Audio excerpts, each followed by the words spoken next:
So nice to meet you. My name's Dr. Andy Potter. I've been a GP for 10 years. I work in Milton Keynes. I'm also the clinical lead for the long COVID clinic covering Bedfordshire, Luton and Milton Keynes. I'm Izzy and I'm a volunteer for Young Healthwatch.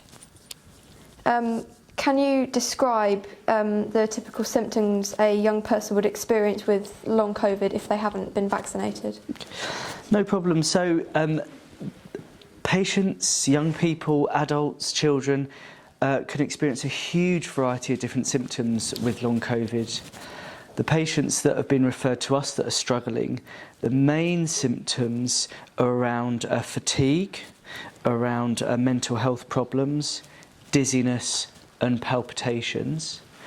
So fatigue is a big problem, and fatigue means this unending, absolute total exhaustion that sleep does not really help improve.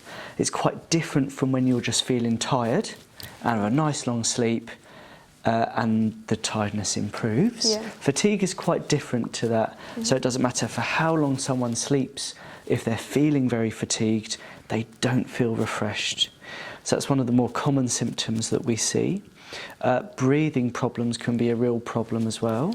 So if someone has a background of asthma, that we've seen people where that's got much worse.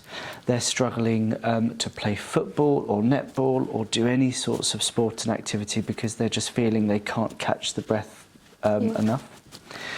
Dizziness is very common as well. So every time the person gets up, they feel so dizzy they have to sit back down again. That really affects just getting up and going to school and all these sorts of really simple things we take for granted.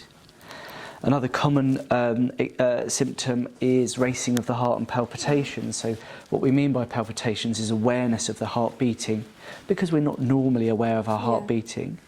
But you feel your heart beating and it often beats fast and feels like you've just run up and down the stairs 10 times, even though all you've done is got up and walked into the kitchen.